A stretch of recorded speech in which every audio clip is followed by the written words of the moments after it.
नमस्कार दोस्तों, स्वागत है आपका फिर से एक बार जनरल एजुकेशन में। आज हम लोग पढ़ने वाले हैं क्लास 9th की महत्वपूर्ण चैप्टर वृत्त। और वृत्त में हम उसके सारे कॉन्सेप्ट को जान चुके हैं कि वृत्त क्या है और त्रिज्या क्या है, व्यास क्या है, त्रिज्या खंड क्या है और फिर जीवा क्या है।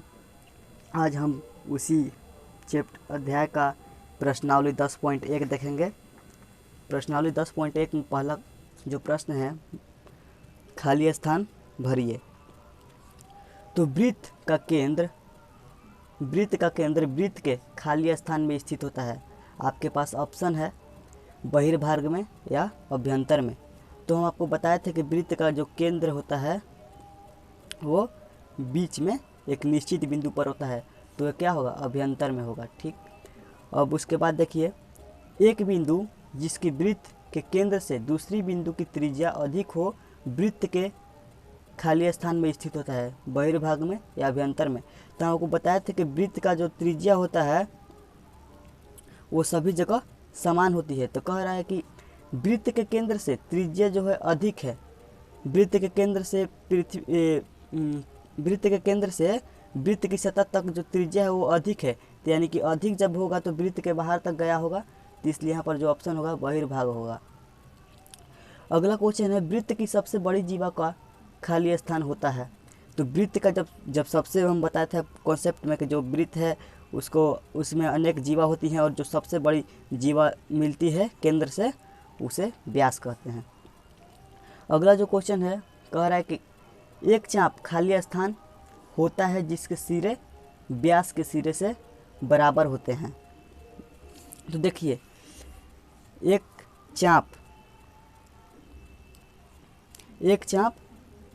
जो खाली स्थान सिरे के व्यास के सिरे के बराबर होता है।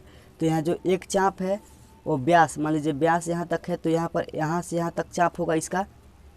तो एक चाप अर्धवृत्त होता है जिसके सिरे व्यास के सिरे के बराबर होते हैं।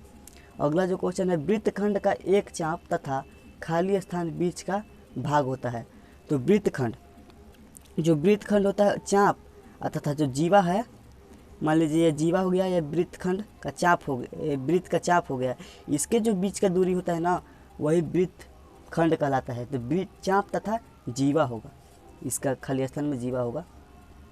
अगला जो क्वेश्चन है, कह रहा है कि एक वृत्त जिस तल पर स्थित है उसे खाली स्थान भागों में विभाजित करता है। तो जो वृत्त है वो 3 भागों में विभाजित करता है। पहला जो भाग है, जो वृत्त के अंदर का भाग है, ये मान लीजिए ये सब जो है ये भीतरी भाग कहलाता है, और ये जो वृत्त के बाहर का भाग है वो बाहरी भाग कहलाता है। और जो वृत्त का परिधि है उसे सतह कहते हैं, और वृत्त जिसको 3 भागों में बांटा गया है। पहला है भीतरी भाग, और दूसरा बहिर्भाग, और तीसरा वृत्त का सतह। यहाँ पर 3 भागों में बांटा गया है। दूसरा क्वेश्चन है, लिखे गए सत्य तथा असत्य अपने उत्तर के कारण दीजिए। केंद्र को वृत्त पर किसी भी बिंदु को मिलाने वाली रेखाखंड को वृत्त की त्रिज्या कहते हैं। हम आपको बताए थे कि जो वृत्त है वो केंद्र से किसी भी रेखा को सतह तक मिलाने वाली, केंद्र से सतह तक मिलाने वाली कोई भी रेखा त्रिज्या कहलाती है। तो ये जो होगा सत्य होगा। दूसरा जो है, एक वृत्त के समान लंबाई इसकी परिमिति जीवाएं होती है। एक वृत्त की समान लंबाई परिमिति जीवाएं होती हैं। तो जो वृत्त की समान लंबाई होती है वो जो वृत्त की समान लंबाई की परिमिति जीवाएं बराबर नहीं होती हैं।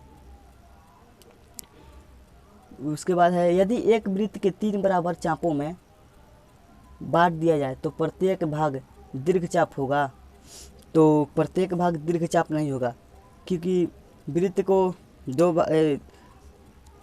मान लीजिए वृत्त है, इसे 3 चाप में बोल रहे हैं कि 3 बराबर चापों में बांट दिया जाता है, तो प्रत्येक भाग दीर्घचाप होगा। प्रत्येक भाग दीर्घचाप नहीं हो सकता है, क्योंकि उसमें कोई ना कोई छोट जरूर होगा।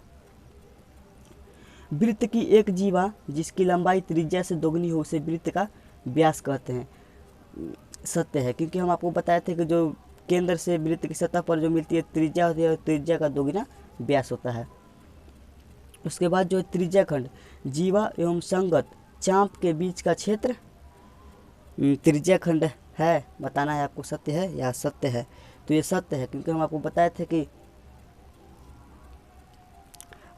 थे कि जो त्रिज्या खंड होता है वो नहीं है, सत्य है। वो वृत्त का होता है जीवा और तथा संगत चाप, और त्रिज्या खंड का होता है त्रिज्या एवं संगत चाप के बीच का क्षेत्र।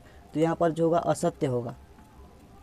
छठा जो है वृत्त एक समतल आकृति है, तो हमको बताया था कि हाँ वृत्त एक प्लेन है, वह समतल आकृति है। मिलते हैं नेक्स्ट वीडियो में, आज के लिए इतना ही। जय हिंद।